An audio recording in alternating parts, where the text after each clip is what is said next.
Hello everybody, this is Nicole with HelpMamaRemote.com, and I'm about to do a tutorial on wine glass. I have everything laid out, and I'm going to insert pictures of everything that you're going to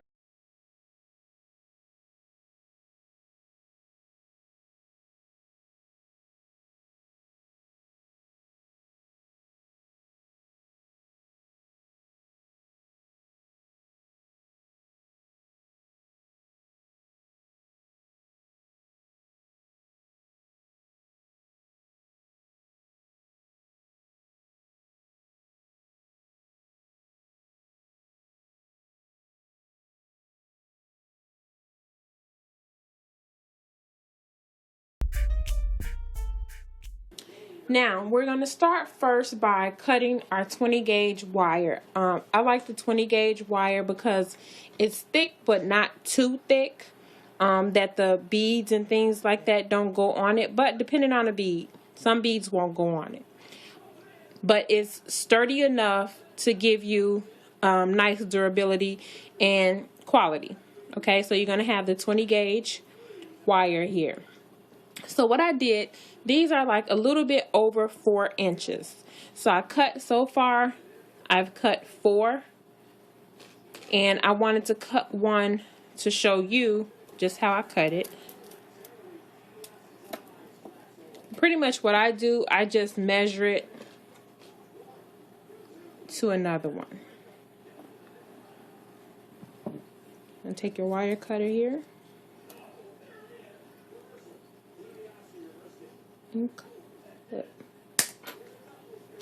So that's 5. Of course, depending on how many wine glasses you have. Now, another thing I wanted to show you. Now, these are the charms I'm going to be using. I did some whimsical wine glass charms earlier. And these are them. Well, this is one of them. And with the wine glass charms, every charm should be different because it's to, so if you're having company or you're somewhere and you can tell which glass belongs to you. Now, it's, good and everything. Now, if you're just going to have them for the house, like say some of these sets of charms, it's 2 of the same one. Unless you're going to use them for another project, I mean, it's up to you if you throw them on in, just make another charm so you won't have any leftover, or you could use it for something totally different. Usually, since I'm the only one drinking out of my wine glasses, I like for them to match, but like I said, this set here, they're all different, and they're cute. But sometimes I can get carried away with my things matching. I'll show you this last one here. So I have my wire cut, and you're going to have all your charms laid out.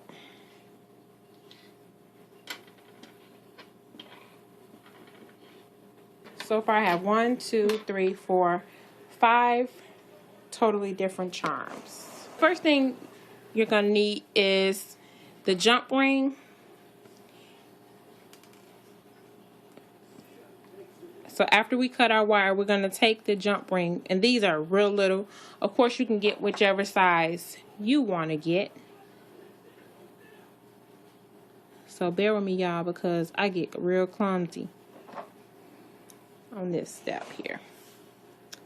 So what you're going to do is just take it and twist it. Don't open it up, just twist it, because you don't want to disturb the form of the jump ring.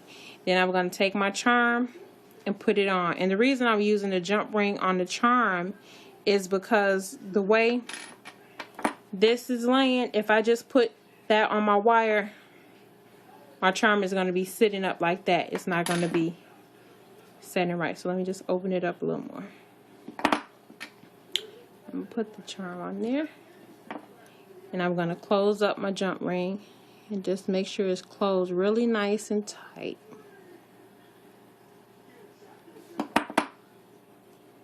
See? It's on there. Okay, so we're going to do that to all of them first. And it's real easy when you do each step for every one at the same time instead of finishing one And then it's like, oh man, I'm starting all over again. That's kind of, well, for me it's annoying, but open it again.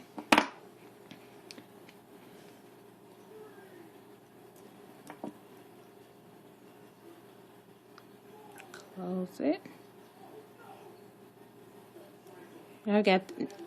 For some reason I've gotten this thing for wine glasses now. So I'm like loving wine glasses. Put that on this here. And all I drink in mine is sparkling grape juice, or orange juice or whatever I'm drinking. I'll use a wine glass. And I use the little tools for this part because it's easier to control versus the big ones like the wire cutters I can't use them when I'm, trying to manipulate things like this. I use the little bitty ones. I'm just going to go ahead and put it on all of them now. And I have this little case that I store my wine glass charms. So after I take them off, because lately I've been doing them for each holiday. I did some for Thanksgiving.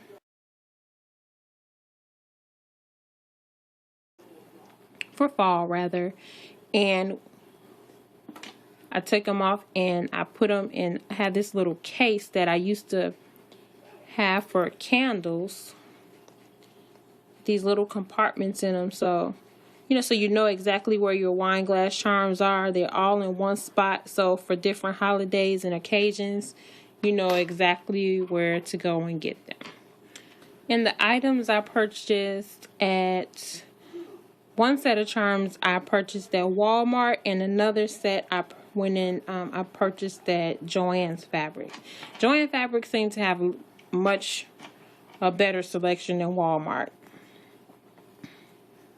And of course we know when you make handmade things, it's not always about being least expensive, because a lot of times when you're trying to make handmade items, it really costs more to make something handmade versus going out to purchase it. But it's just the fact that you did it and you added your own creativity and it's a part of your style. That's the excitement I get out of it anyway. Okay, so I'm going to place the charm on my wire like that. And I'm going to do it for all of them. So remember I was saying, so you have one step out the way. You don't have to come back and do it. Now, of course, when you're putting the beads on it, sometimes you have to rework them to make them look the way you want it to look. And you'll take them up like, oh, that doesn't look right. You pretty much know when it doesn't look right and it's not your style, so.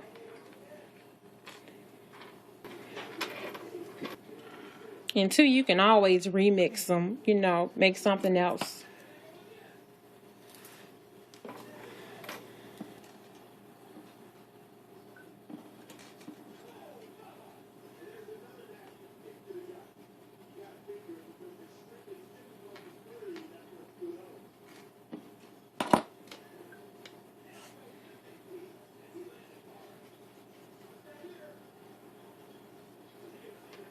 Okay, so once you have the charms on, then you can decide how you're going to bead them.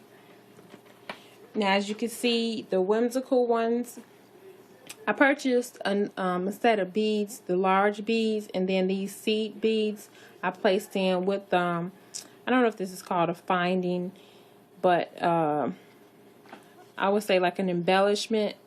I think embellishments really make anything, how can I put it? It makes it look like it's purchased, like it's quality versus if I didn't have anything on it. You see the difference? That makes a big difference.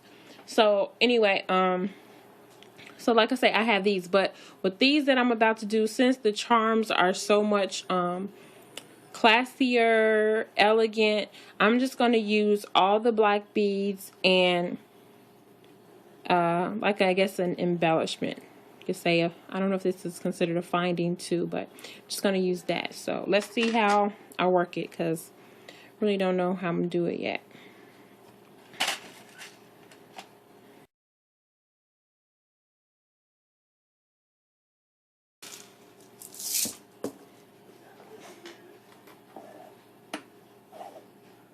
I have a tray that I use when I'm making my earrings, but they're filled with projects I'm working on, so I'm just doing it like this.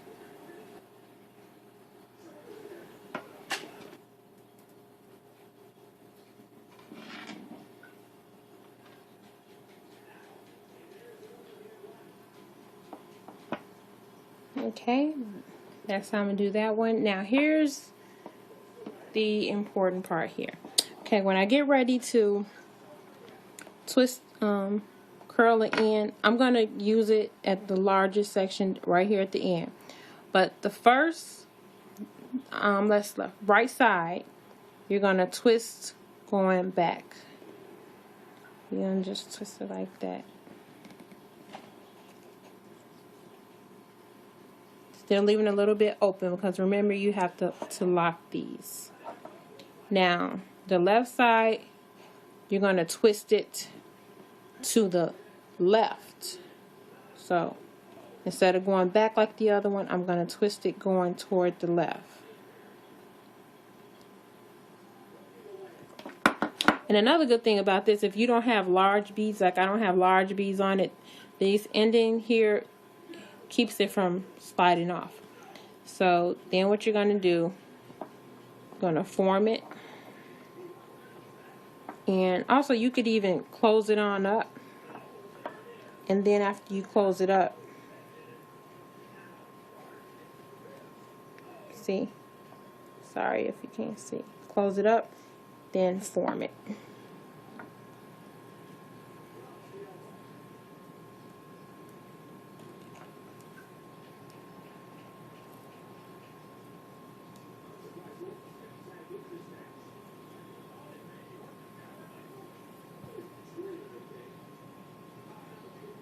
And there you have it. One wine glass charm down. Okay, I'm going to go ahead and do the rest of them.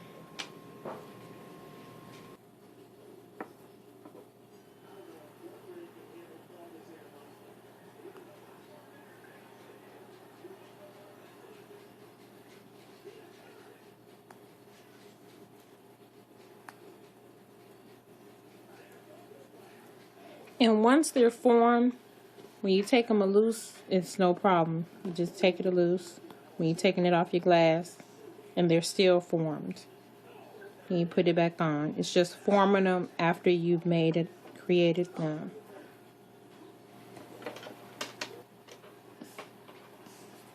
Really a great addition to add to your wine glasses for the holiday. Jazz them up. Go out in style, classy, or you can have whimsical.